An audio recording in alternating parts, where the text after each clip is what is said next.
তাদের লন্ডনের বিলাসবহুল জীবনে হঠাৎই অস্থিরতা নেমে এসেছে। কোটি কোটি পাউন্ডের বিলাসবহুল ফ্ল্যাট, বিশাল ভাড়া বাড়ি আর ব্যবসায়িক টাওয়ার সবই এখন বিক্রির অপেক্ষায়। কারণ ফ্যাসিস্ট হাসিনার ঘনিষ্ঠ সহচর বাংলাদেশের সাবেক মন্ত্রী সাইফুজ্জামান চৌধুরীর যুক্তরাজ্যের সম্পত্তি সাম্রাজ্য ভেঙে পড়েছে। এই গল্প শুরুটা হয় লন্ডন থেকে অনেক দূরে, ঢাকায়।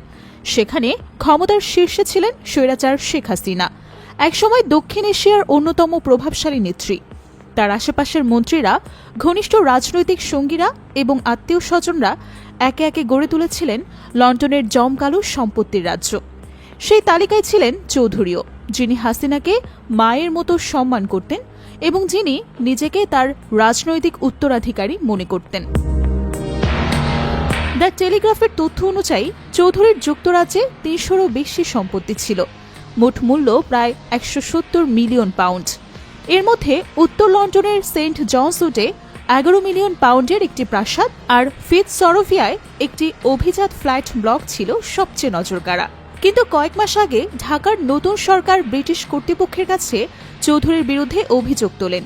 তিনি অবৈধ উপায়ে বাংলাদেশ থেকে টাকা পাচার করে ব্রিটেনে বিনিয়োগ করেছেন। এই অভিযোগের প্রেক্ষিতেই যুক্তরাজ্যের ন্যাশনাল ক্রাইম এজেন্সি সাইফুজ্জামান চৌধুরীর সব সম্পত্তি ফ্রিজ করে দেয়।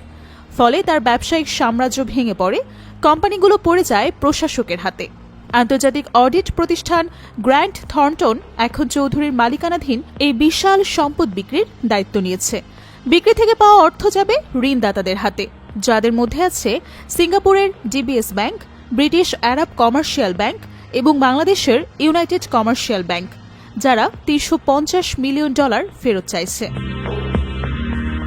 কিন্তু এই কাহিনীর আরেকটি অধ্যায় আরও আলোড়ন তুলেছে।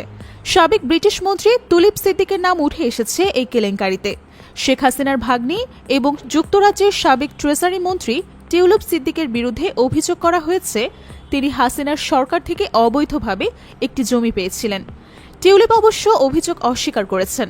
তিনি ব্রিটিশ সংবাদপত্রকে বলেছেন, আমি যেন কাফকাসুলভ এক দুঃস্বপ্নে আছি, আমার বিচার করা হচ্ছে, অথচ এখনো আমি জানিই না অভিযোগটা আসলে কি। বাংলাদেশে চলমান এই দুর্নীতি বিরোধী অভিযানে ফ্যাসিস্ট শেখ হাসিনা, টিউলিপ সিদ্দিক এবং আরও ২৫ জনের বিরুদ্ধে মামলা হয়েছে। হাসিনা বর্তমানে ভারতে নির্বাসনে আছেন, আর সিদ্দিক জানিয়েছেন যে তিনি বাংলাদেশে এই মামলার মুখোমুখি হতে যাবেন না। ঢাকার রাজনৈতিক মহলে অনেকেই বলছেন এই তদন্ত কেবল দুর্নীতি নয়, বরং ক্ষমতার পালা বদলেরও গল্প। দীর্ঘদিনের শাসক শেখ হাসিনার পতনের পর নতুন সরকার একদিকে আন্তর্জাতিক সহযোগিতা বাড়াচ্ছে, অন্যদিকে পুরনো শাসন ব্যবস্থার আর্থিক ভিত্তি ভেঙে দিচ্ছে। লন্ডনের দিকেও রাজনৈতিক কাঁপুনি ছড়িয়েছে। সাবেক ব্রিটিশ মন্ত্রী টিউলিপ, যিনি কখনোই এত গুরুতর আন্তর্জাতিক দুর্নীতির মামলার আসামি হননি, তিনি এখন খবরের শিরোনামে প্রতিদিন। টিউলিপ বহুদিন সুবিধাভোগের পর এবার পড়েছেন মহাবিপদে। লন্ডনের সেই সেন্ট জনস উডের প্রাসাদ এখন নীরব। আলো ঝলমল বলরুম, বিদেশি শিল্পকর্মের সাজানো দেয়াল এবং ব্যস্ত ভাড়াটিয়াদের করিডোর সবই এখন নতুন ক্রেতার অপেক্ষায়। আর দূরে ঢাকার গরম রাজনীতিতে আদালতের দরজায় ধাক্কা দিচ্ছে দুর্নীতি মামলার দীর্ঘ তালিকা। এ যেন দুই শহরের গল্প।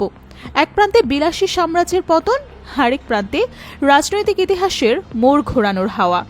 চৌধুরী, টিউলিপ সিদ্দিক, শেখ হাসিনা, তাদের নাম হয়তো ভবিষ্যতের ইতিহাস বইয়ে একই পাতায় লেখা থাকবে বড় অক্ষরে, দুর্নীতির কেলেঙ্কারির অধ্যায়।